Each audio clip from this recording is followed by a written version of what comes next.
Okay, let's get going with the first of our day 2 sessions. Welcome everyone to our second keynote of the week, which is all about why loyalty is so vital to our fashion and beauty brands in 2025. As you all know from your own experiences, fashion and beauty are two of the fastest moving and most competitive verticals in e-commerce. Driving growth in this environment is really exciting, but it's really challenging too. So we've brought in a real guru to help us meet those challenges head on. I am absolutely thrilled to introduce you to Dr. Carolyn Mair. Carolyn is a cognitive psychologist and fashion business consultant who helps fashion and businesses build and sustain strong, positive customer relationships. She's also the author of The Psychology of Fashion, which has sold 10,000 copies worldwide and is well worth a read. Carolyn, thank you so much for joining us today. Perhaps we can start by finding out a bit more about your journey. I'd love to know how, and I guess why as well, did you go from a professor of cognitive psychology to professor of psychology for fashion? Can you talk us through your journey and why you do what you do? Of course, Fiona, and thank you very much for the great introduction. So I have a long story and I'll keep it short for the purposes of this. So I've always loved fashion. I've always been interested in artistic pursuits. I used to paint portraits. And when I went to university, I studied psychology and computing. And for me, the psychology element was so exciting. And understanding how psychology can be used to help people in multiple disciplines, multiple ways for their lives, making people's lives better. And that really attracted me. So I continued after my bachelor's degree. I did a master's, then I did my PhD in cognitive neuroscience. And that was purely theoretical. And that, after I finished that, I understood that I really wanted to use my knowledge that I'd acquired over all those years of studying to help people, rather than just produce theory, which is going to help people in the long term, we hope. I'm quite impatient, so I wanted my knowledge and my expertise at that point to help people sooner. And so I started lecturing. I soon became a professor of applied cognitive psychology. And what I did as a professor of applied cognitive psychology was to apply cognitive psychology to all sorts of disciplines. So to parents, to retail in different ways, to a supermarket, to interior design, to architecture, to whatever you can name as an industry or a profession, cognitive psychology is involved, because this is where everything we do, every memory we have, every communication we make, every creativity we make comes from the brain, which is cognitive psychology is involved in. So one of the most popular topics that I taught at that time was applied cognitive psychology in the fashion industry, understanding the relationship between fashion and clothing. And I was very fortunate to be invited to give a talk at London College of Fashion in 2011. And I called that talk The Importance of Psychology in Fashion. And I was fortunate enough that I sold it to London College of Fashion. They invited me back and then gave me a position there. I started off as a reader, then I became the professor of psychology for fashion, where I set up a psychology department. And then once the courses, so I wrote the master's courses and the bachelor's course, once they were established, I left in 2017. Again, through my impatience, I wanted to work with the industry, make change happen faster, help the industry understand not only their internal behaviour, so the psychology of what happens within the industry, within the workforce, within their suppliers, and the negotiations within them, but also understanding consumer insights, what drives consumers. And at the point of our lovely discussion today is what makes consumers loyal. Amazing. What an interesting journey. I'd love to, I now want to dig into everything, not just the retail, but particularly the interior design element. That would be absolutely fascinating. But we are here to talk about fashion and beauty, so I will rein that in. Let's get stuck into our questions for today. So first of all, a similar question that we asked our keynote speaker yesterday as well. I would love to find out whether you think shoppers are more or less loyal to fashion and beauty brands today than they have been in the past. And if so, what do you think is driving that shift? Fashion shoppers are less loyal than they were a decade ago, for sure. Fast fashion cycles, influencer-driven trends, constant pressure of social media, and previously, doom scrolling, as I've heard it called. Shoppers are overwhelmed by choice and constantly stimulated. And this leads to choice fatigue and adaptation to what makes them happy. We tire of what we've got. We seek novelty, and that's a basic human need. However, the novelty wears off very quickly, and we keep searching for that next hit. It's called a dopamine hit. The chase for something novel, exciting. But as soon as we have that item, the dopamine plummets, and we seek it again, and we seek it more frequently, and so the cycle just continues. And the reason that shoppers are less loyal is because there's so many brands producing items, fashion items, so many that it wasn't available years ago.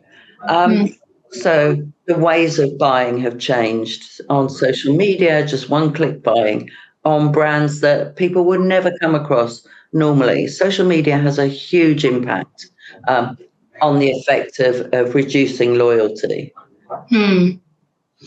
That's super interesting. And actually, I'm laughing at myself because in the past 48 hours, I woke up yesterday and before I'd even gotten out of bed, I'd bought a dress off Instagram from a brand I'd never shopped with before.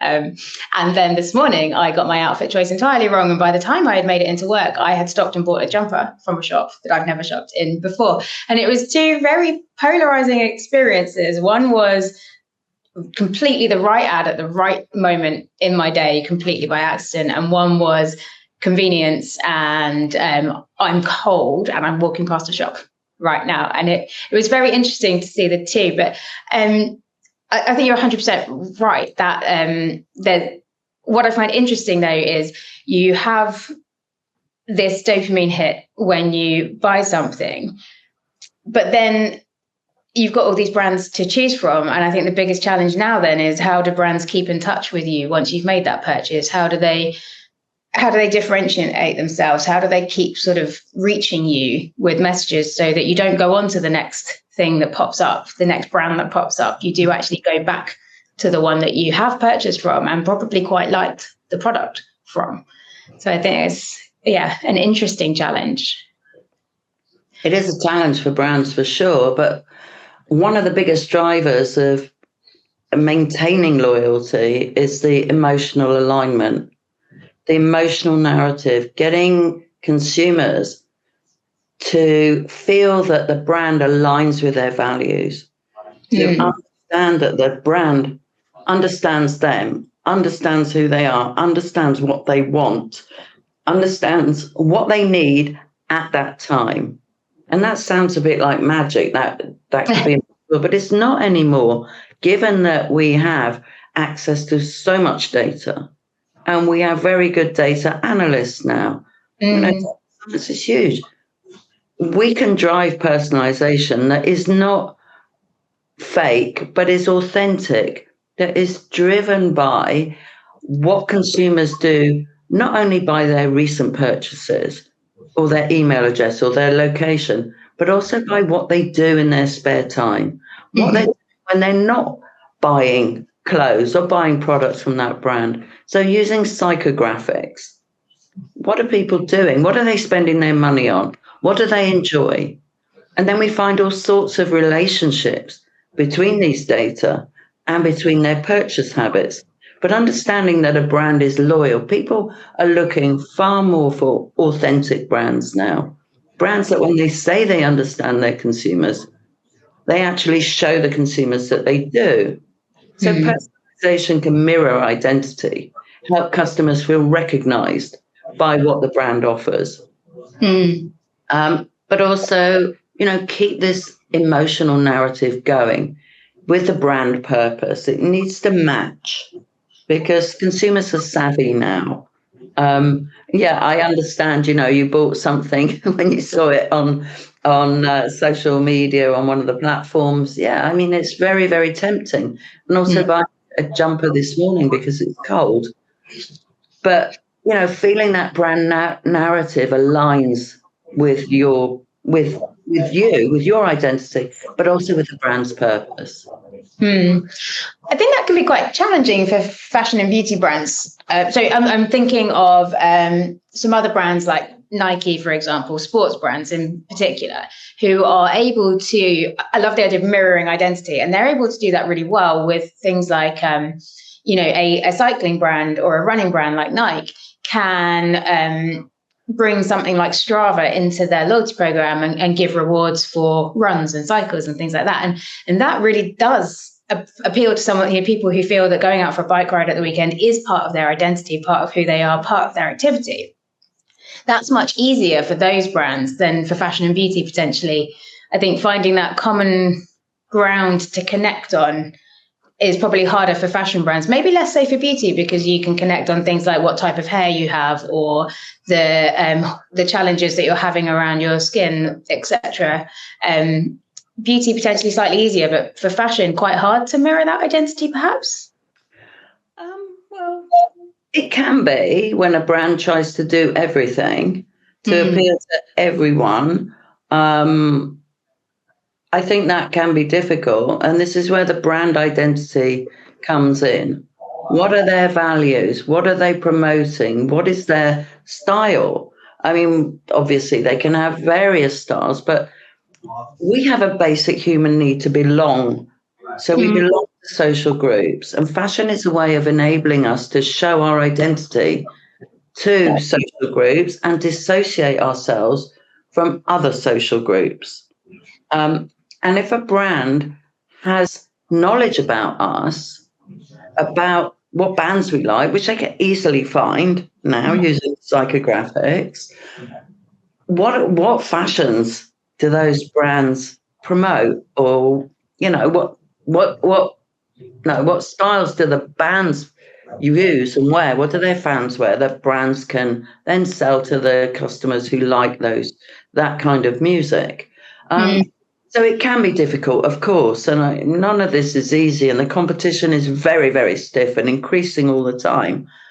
But understanding consumers, engaging with them on emotional level, emotion beats product assortment.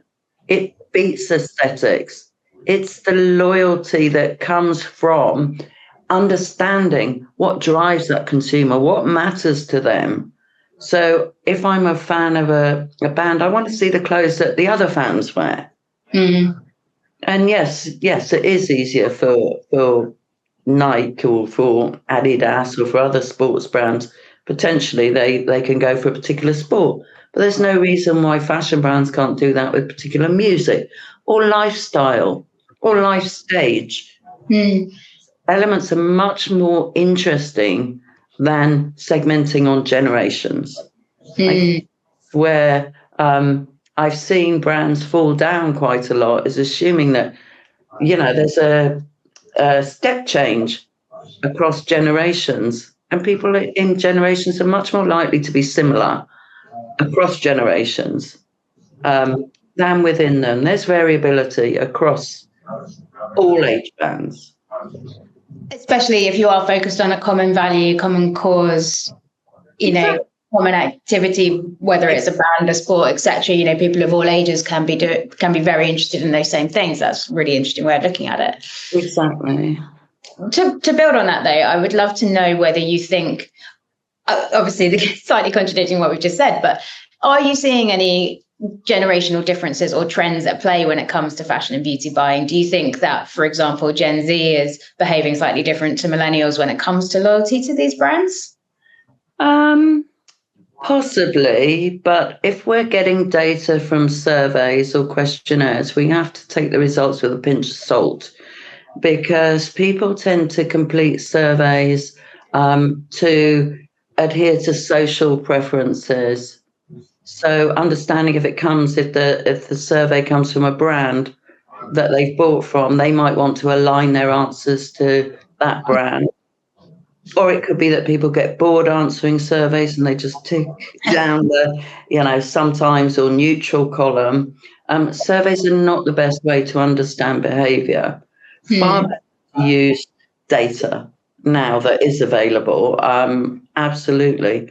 But again, I believe the younger generations are changing the way.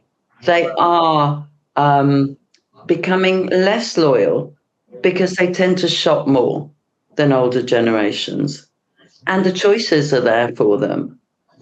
So although we hear that the Gen Z are loyal, it depends, I would say. And when you're a psychologist, the answer is always it depends, and that's a bit grey.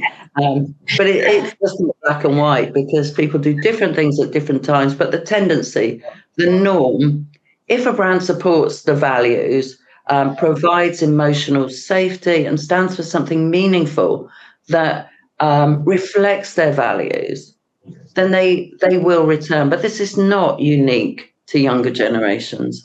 This is across the generations. So I think this is really important to segment on psychographics, on lifestyle, values, and not just age and gender. That way we see a better picture. And I always use the example, imagine you see 100 people my age in the street, 100 women my age in the street in the town I live in. They're not all going to be the same. We're not all going to have the same shopping habits. We're going to be very, very different, because we have different interests, different hobbies. We like different types of things. We spend our time, when we're not shopping for clothes, doing different things. So it's these things we need to segment on. This will help brands find more loyal customers, because they align with them better. And when you think about it in that way, it makes sense. That's really, you've got me thinking about the people in my town who to all intents and purposes look like me, but which ones would I lean to? It's very interesting. It's almost finding your tribe in a way, I guess. Exactly. It's exactly that. Yeah, interesting.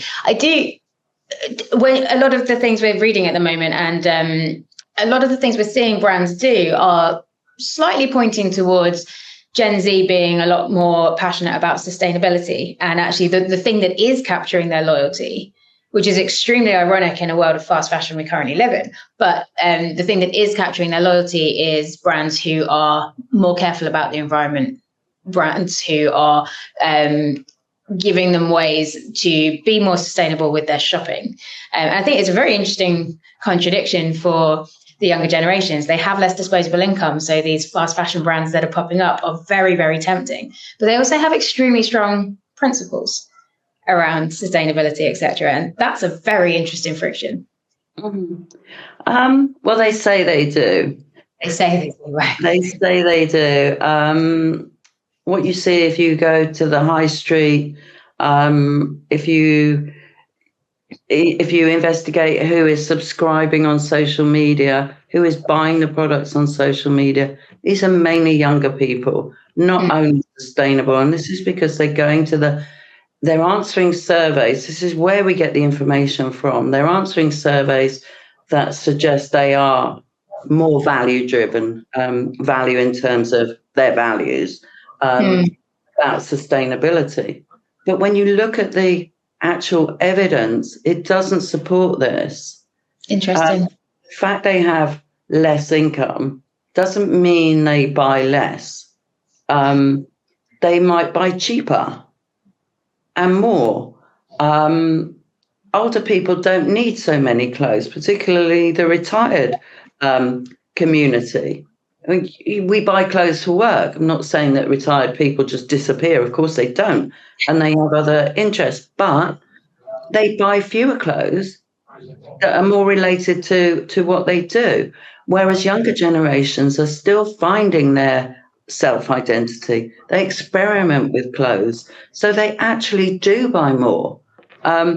but they say they don't. And I think this is a real issue when we're told over and over and over again that the younger generations are far more sustainable than older generations.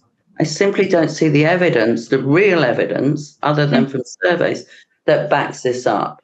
So I think that what they do is they experience cognitive dissonance when they behave counter to their values. I do believe they want to be sustainable, don't get me wrong. I think their values are there, but the temptation is stronger. And then it's justified. So they use justification, say, oh, it was just one thing. I needed it because I was cold. I was cold, exactly.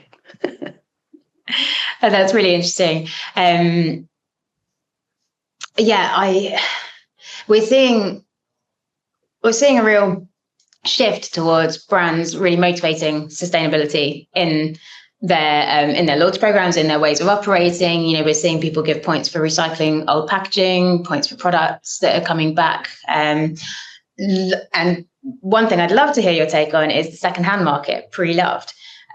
Obviously, Vinted has taken off. Lots of people are buying on Vinted. Lots of brands are now finding ways, fashion brands specifically, to capture that secondhand market and bring it back into their domain. So having a resale platform on their website.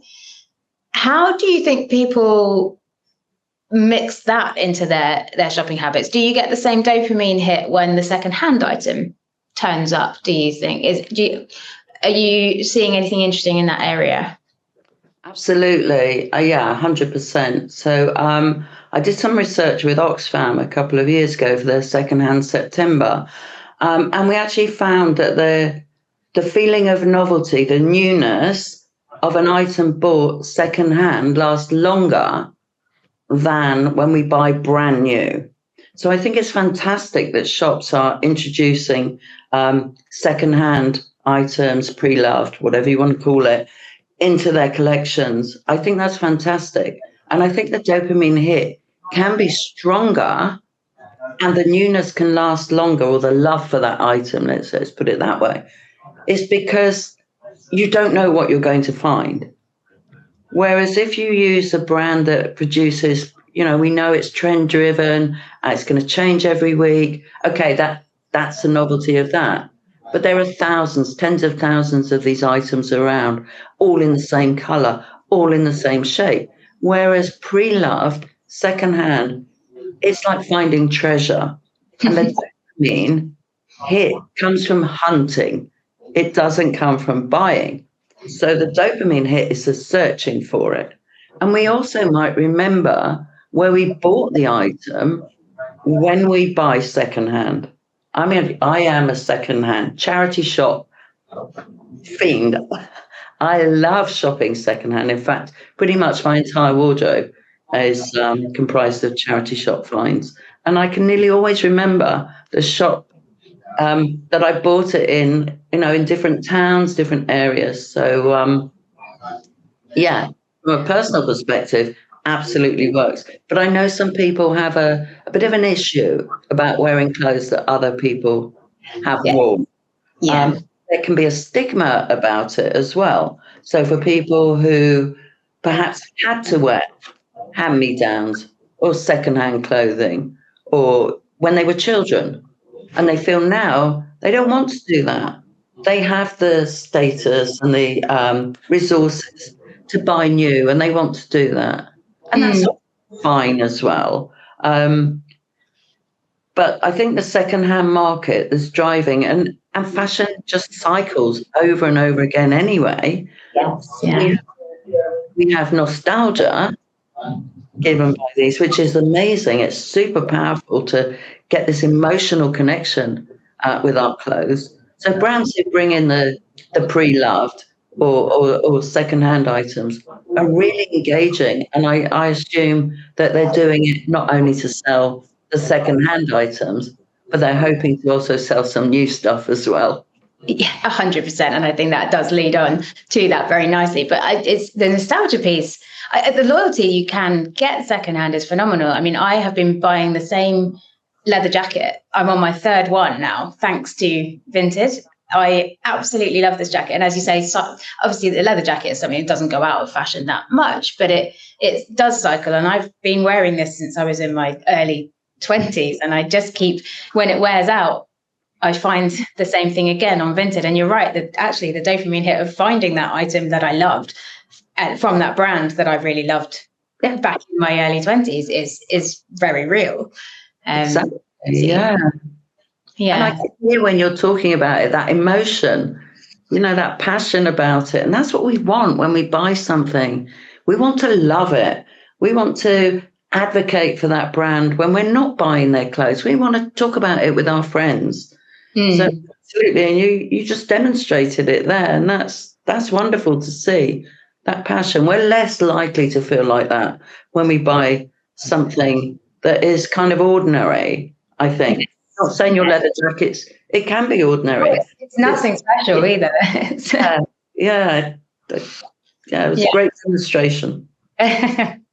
Fantastic. So I'd love to know, why do you think, we talk a lot about Amazon and loyalty and how, it's really the convenience of things.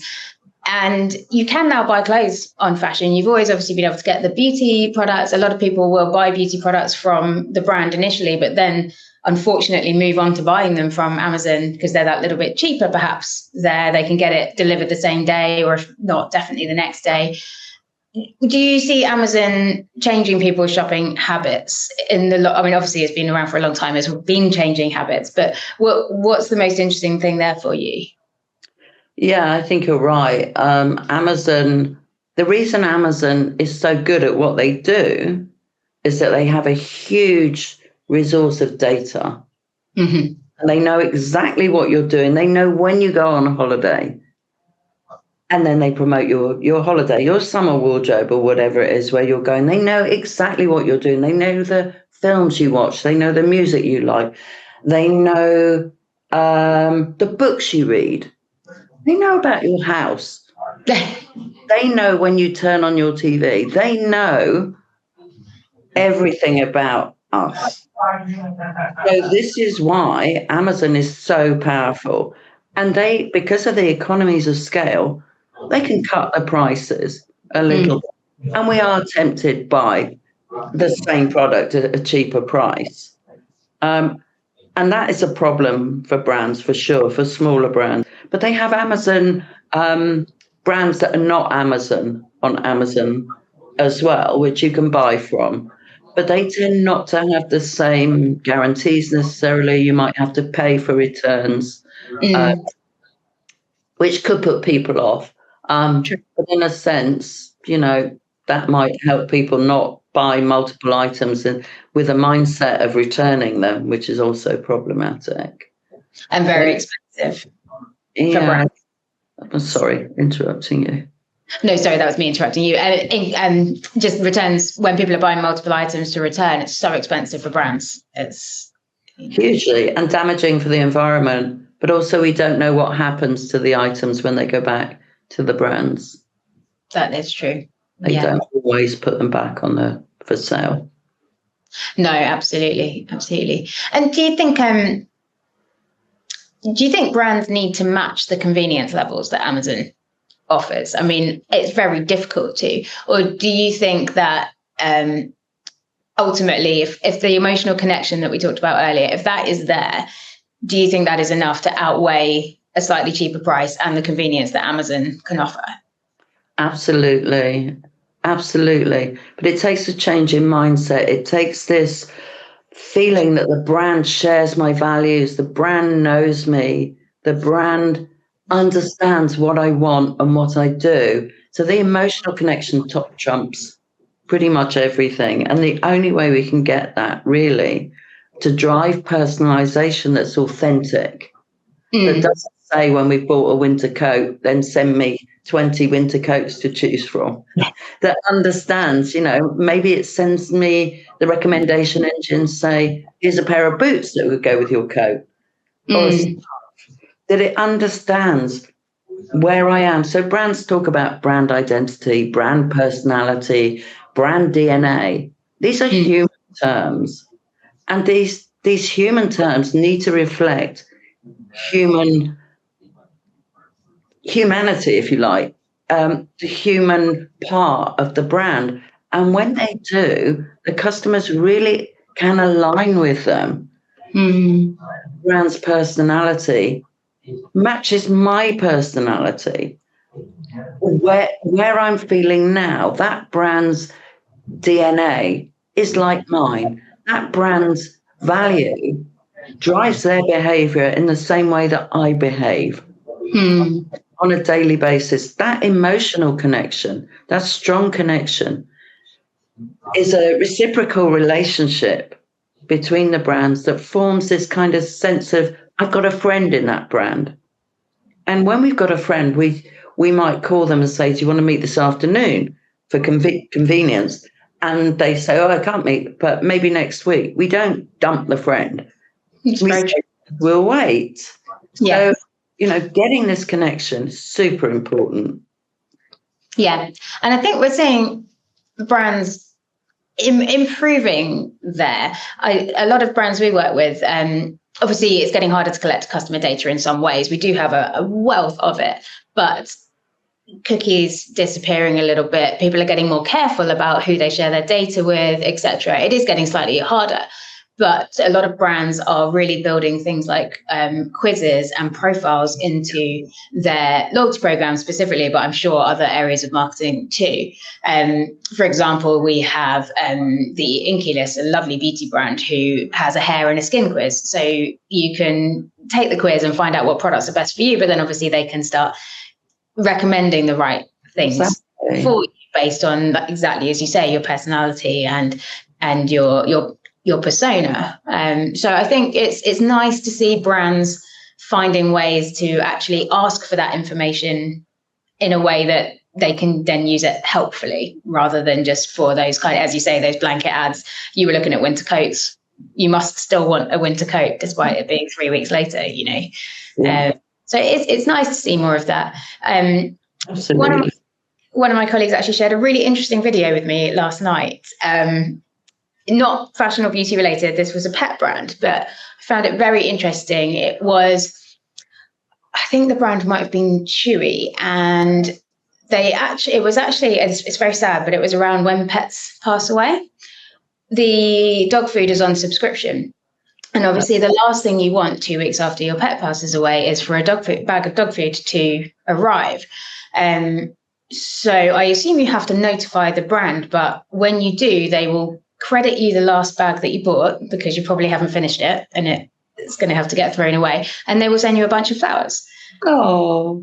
And I just thought that's so interesting, because next time if you're a dog lover, or a cat lover, whatever the pet might be, you're very likely to replace that pet down the line. And you've been shown a genuine kindness by this brand that you're to look to emulate. And it's as I say, it's a very sad example, but I did think it was a really lovely example of some genuine personalization and human reactions from a brand to their shoppers versus what we can do on a mass level. I think it would be lovely if we could all sort of sit down and think, what are those moments in our customers' journeys? It's a bit different in fashion and beauty buying, I completely admit, but what are the moments that we could look to actually connect with customers at? No, absolutely. Absolutely. I think that's wonderful to hear that. That's fantastic. It's a nice example, isn't it? Yeah, it's so nice. But we might think about, using data in a way that's, when we use big data and it's analysed, machine learning, AI, we're going to get results that we don't understand why it's come up with these results. And sometimes it takes a human to interpret the results. So it might be suddenly a woman or a man has started buying a lot more clothes, going to the gym, buying more makeup, jewelry, wanting to change their appearance. What kind of life stages might that be showing? So it could be a relationship breakup, or it could be childbirth, or it could be, grimly, death of a spouse. It could be something. So getting this human interpretation to understand what is going on in the customer's life at the moment. And I go on and on and on and on about data. And I know it's hard for brands to get the data because exactly what you say, people are becoming more savvy. I don't want people selling my data, for example. But getting consumer trust to give their data, what are they getting in return? That's what brands need to do. They need to reassure their customers and consumers in general that when they get their data, what are they doing with it? Are they selling it for profit? Like for a quiz, for example, is it to help the customer or is it to make more money selling the data onto another company? So, I've worked for a global company on responsible AI, talking about building trust with consumers to empower them to give the data they want to give and give them the option to very easily withdraw their data at a point if they want. And I'm sure that some brands employ people simply to make it very, very difficult. What's the hardest way to get out of this? It's probably a full-time job. But building trust, then you can build the emotional relationship. Trust is key. And once you lose the trust, it's very difficult to build it, just like with humans, with human relationships. We spoke about brand DNA, brand identity, brand personality. We want customers to have a relationship with their brand, to love that brand, to talk about it when they're not buying from it, to talk about it with their friends, to wear it with pride, whether that's makeup or clothing, and to use it, with passion, with love, like your leather jacket. Finally, Carolyn, looking forward, what do you think is going to be next? What's the biggest trend or development or shift you think is coming down the track that's going to impact that trust, loyalty, retention for brands? I think it will come, to repeat myself, from emotionally intelligent, data-informed branding. This way that the brands won't just offer products, they'll offer a partnership, friend, potentially even a very close friend, like a strong platonic relationship we might have with our friends, where we actually love them, we love the brand. And this has to come from data, ethical data collection to understand not just what consumers buy, but who they are and how to help them feel more like themselves. So not to promote this idea that they're not good enough, but to help them feel they're good enough as they are, but they can be even better.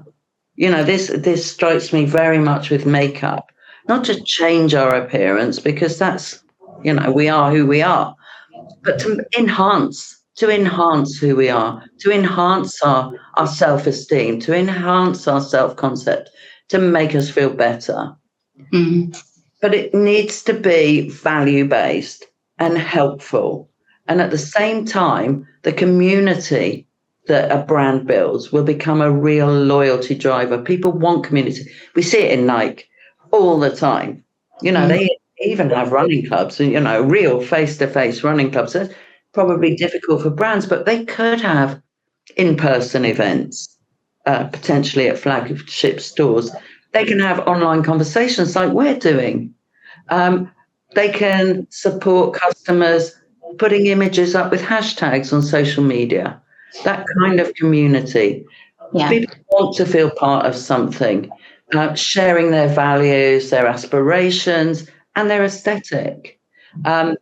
So brands that do this, I do believe, will thrive. Personalization that's authentic, driven by data, will really be the driver. We can't get away from the power of AI, but it still needs that human intervention to be able to collect the right data, understanding what data matters, and also interpreting the outcomes from this black box of AI once we get that data, making it human. I really love that. I was if we'd have had more time, I was going to come on to AI. So it's great to hear that spin on it. It really is. And I think, again, if we have more time, there's loads I'd love to ask about omnichannel and in-store, because the other interesting thing we're seeing is so many more people bringing their online community into the store, having these exclusive events for people that shop with them really regularly, that kind of thing. And it's great to see that community that exists in the ether actually coming to life in store as well. I think we could probably go for hours on that. But one last bonus question before I let you go. We had our Loyalty League session yesterday, which is all about the brands who are doing it really well. And I would just love to hear from you. Which brands do you think, or who are you most loyal to? Which fashion and beauty brands do you love the most, and why? Fashion brands are my charity shops. Of course. I rarely buy new, very rarely. I did buy a dress for my daughter's wedding recently, and that was from an Australian brand, and I loved it. I bought it online. But I bought the shoes to match from Vinted, and everyone comments on them, and they are gorgeous.